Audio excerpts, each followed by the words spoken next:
Do you remember what your hands can do? Grab a needle and thread, and let's sew together. Let's practice our backstitching.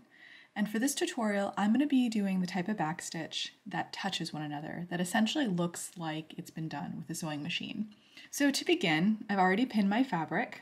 So what you're looking at is essentially you'd pin your fabric so that it's right sides together. So I've drawn a line on my fabric as a guideline, and that's something I would really recommend to anyone practicing, because that way you don't have to really think about where is the needle headed. All you have to do is follow that line. So if you're right-handed, you're going to stitch right to left. If you are left-handed, you're going to be stitching left to right. I'm going to start a stitch width away from this edge. I'm going to pick up my fabric and I'm going to take my needle and from the underside, push my needle perpendicular through the fabric, again about a stitch away from the edge of where I want that stitch to start. I'm going to push that needle up again, perpendicular, pulling it till the knot locks in place. And now I'm going to start going truly back. So I'm going to go back to where that stitch is going to begin.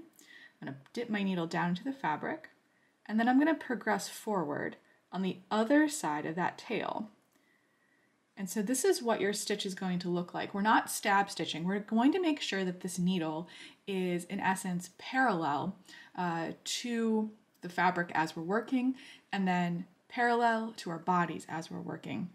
And a trick to making sure your stitches are even is make sure that wherever your tail is in essence bisecting the distance between where your needle is going into the fabric and then where that needle is coming out of the fabric. So I'm going to push this through, of course using my thimble to finally kind of push that needle through.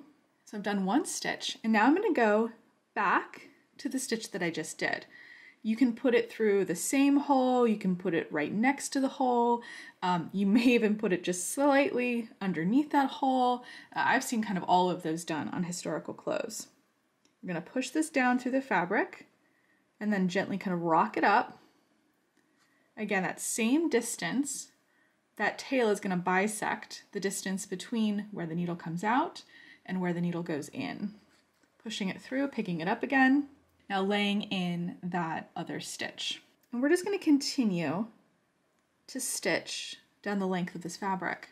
I want to remind you, as always, to keep your hands nice and relaxed. Make sure that you're sitting up straight. Make sure the work is at your navel height, because either your feet are elevated, they're on a pillow or on the table. And as we're working, we're going to want to make sure that we're pulling this tight enough that it sets the stitch into the fabric.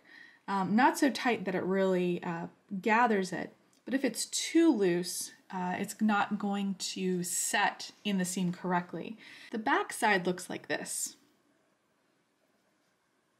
It's actually a loop going back on itself, and that loop makes this an extremely strong stitch. So I definitely recommend this for like underarm seams, any seam that's going to have stress on it. Your back stitch is definitely going to be your friend. Now I recommend doing about 8 to 10 stitches per inch, because that's going to be nice and strong for the purposes of the back stitch. And honestly, just keep practicing. You want to make sure that your stitches are even. You want to make sure that it's tight enough so that the tension is good, and keeping your hands parallel to the work, the needle parallel to the fabric, and just enjoy the process of really mastering your backstitch. To knot off your stitching line, go as though you are making one more stitch. So put your needle, dip it down to the fabric next to that stitch, but instead of progressing forward, we're just going to push our needle down perpendicular to the other side of the material, pull it through, and then flip over the work. Then I'm going to take a tiny bite out of the fabric and the thread underneath it here. I'm going to take a stitch, and instead of pulling it all the way through, I'm going to keep a loop there, and then I'm going to put my needle through that loop twice. And then I'm going to go ahead and put my needle between the stitches and the fabric, and this is going to be perpendicular through the thread and through the stitching, just to kind of hide the tail, and then you can go ahead and clip that off. And there you have it. a back stitch from the back, and then a nice back stitch from the front. Keep practicing. I look forward to seeing your sewing.